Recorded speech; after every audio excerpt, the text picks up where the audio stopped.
Science lesson 10 है respiration in organism, जीवों में श्वसन। इसके टेक्स्ट बुक एक्सरसाइज में फर्स्ट क्वेश्चन है, why does an athlete breathe faster and deeper than usual after finishing the race. कि एथलीट होता है दौड़ने वाला, जो दौड़ने वाला है वो सांस फास्टर तेज़ी से और डीपर गहरी सांस क्यों लेता है जब वो अपनी रेस जो है, अपनी दौड़ जो है वो फिनिश करता है। कि कोई धावक या दौड़ने वाला जैसे ही अपनी रेस फिनिश करता है, पूरी करता है, तो वो तेज़ और गहरी सांस क्यों लेता है। Running increases the breathing rate. दौड़ने से, रनिंग करने से जो सांस लेने की दर होती है वो इंक्रीज़ हो जाती है, बढ़ जाती है। सो टू ओवरकम इट, इसे पूरा करने के लिए athlete breathes faster and deeper. जो एथलीट है वो तेज़ी से और गहरी सांस लेता है, सो दैट ताकि he can inhale more oxygen into the lungs, ताकि वो अपने लंग्स में, फेफड़ों में ज़्यादा ऑक्सीजन की सप्लाई कर सके या उसके फेफड़ों को ज़्यादा ऑक्सीजन मिल सके।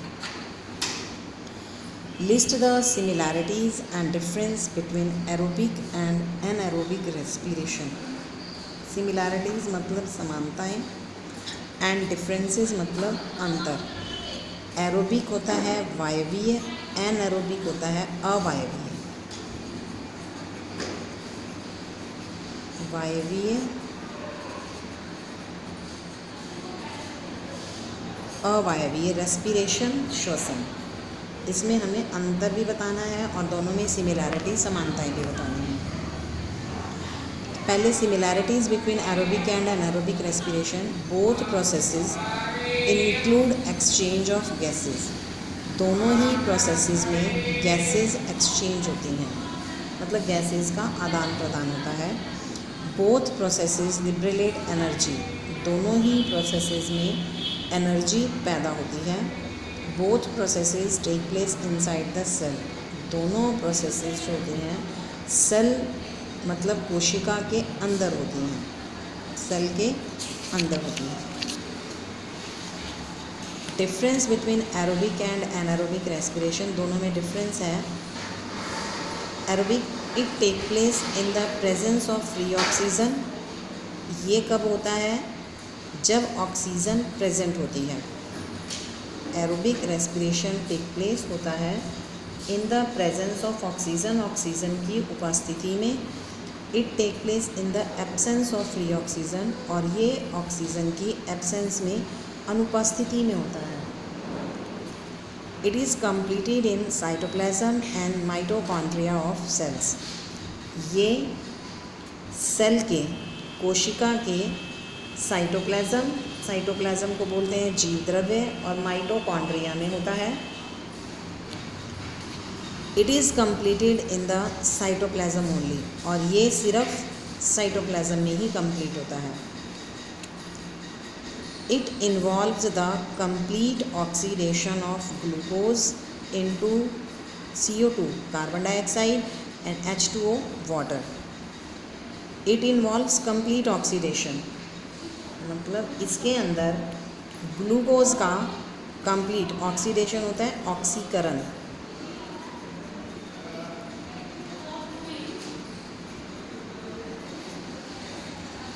करके यह प्रोसेस जो है ग्लूकोज का कंप्लीट ऑक्सीकरण करके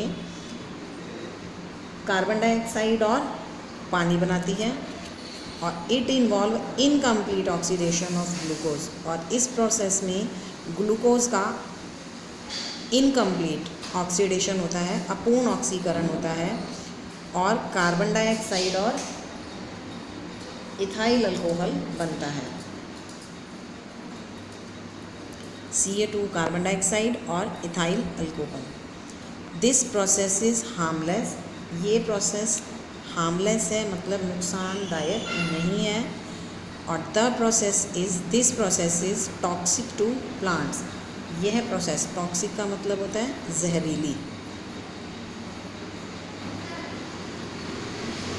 और ये जो प्रोसेस है वो प्लांट्स के लिए जहरीली होती है। नेक्स्ट है, why do we often sneeze when we inhale a lot of dust laden air. Sneeze का मतलब होता है छींकना। हम ऑफन, प्राय क्यों छींकते हैं, जब हम इनहेल, सांस लेते हैं, अ lot of dust laden air. Dust laden air मतलब ऐसी एयर जिसके अंदर डस्ट होती है, धूल होती है। जब हम धूल से भरी हुई हवा में सांस लेते हैं तो हमें छींक जो है वो क्यों आ जाती है। Usually hair in nasal cavity trap the dust particles. ज़्यादातर जो नेज़ल कैविटी है हमारी, नाक होती है, नाक के अंदर, इसे नासा गुहा बोलते हैं। जो नाक में नेज़ल कैविटी के अंदर जो हेयर होते हैं, बाल होते हैं, ट्रैप, रोक लेते हैं या फंसा लेते हैं डस्ट पार्टिकल, धूल के कणों को। आमतौर पर जो नेज़ल कैविटी के बाल होते हैं वो धूल कणों को रोक लेते हैं, बट समटाइम्स दीज पार्टिकल्स, लेकिन कई बार ये कण, धूल के कण, get pass the hair in nasal cavity.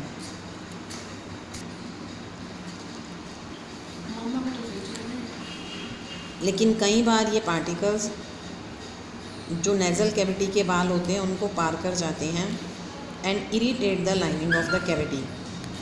और जो कैविटी की लाइनिंग होती है, त्वचा होती है जो, उसे क्या करते हैं, इरिटेट करते हैं। Which is cause of sneeze, जो कि छींक का कारण बनता है। Sneezing helps in expelling foreign particles. छींकने से, एक्सपेल मतलब बाहर आ जाते हैं, फॉरेन पार्टिकल्स जो धूल के कण होते हैं, अवांछित कण जो होते हैं वो छींकने से बाहर आ जाते हैं।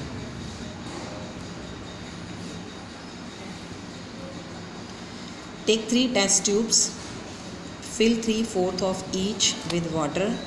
3 टेस्ट ट्यूब लो, उसे 3/4 जो है पानी से भरो। Label them A, B and C, और उनके ऊपर A, B, C, 3 के ऊपर A, B और C का लेबल लगाओ। Keep a snail in test tube A test tube में स्नेल, हिंदी में इसे घोंघा बोलते हैं, उसे रखो। A water plant in test tube B में water plant, and in C keep snail and plant both, और C टेस्ट ट्यूब में प्लांट और स्नेल दोनों को रखो। Which test tube would have the highest concentration of CO2। CO2 means carbon dioxide. कौन सी test tube में highest, ज़्यादा मात्रा में कंसंट्रेशन इकट्ठी हो जाएगी, carbon dioxide. In the test tube A snail is there, हमने A टेस्ट ट्यूब में स्नेल रखा, लिविंग बीइंग है। It is breathing out CO2, तो ये क्या कर रहा है, CO2 निकाल रहा है, छोड़ रहा है। जब इनहेल कर, एक्सेल करेगा तो CO2 बाहर आएगी। In the test tube B plant है, B टेस्ट ट्यूब में हमने प्लांट रखा। It is using CO2 for photosynthesis, तो ये क्या करेगा, फोटोसिंथेसिस प्रोसेस के लिए CO2 को यूज़ करेगा। In test tube C both plant and snail are present.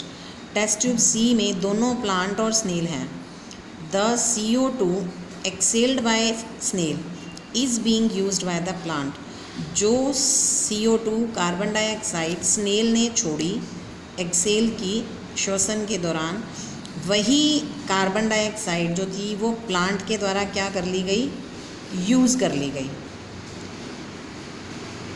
तो B टेस्ट ट्यूब में भी कार्बन डाइऑक्साइड यूज़ होगी। C टेस्ट ट्यूब, C जो टेस्ट ट्यूब थी उसमें भी यूज़ हो गई। सिर्फ जो A थी टेस्ट ट्यूब, उसके अंदर CO2 हमारी किसी तरह से यूज़ नहीं हुई।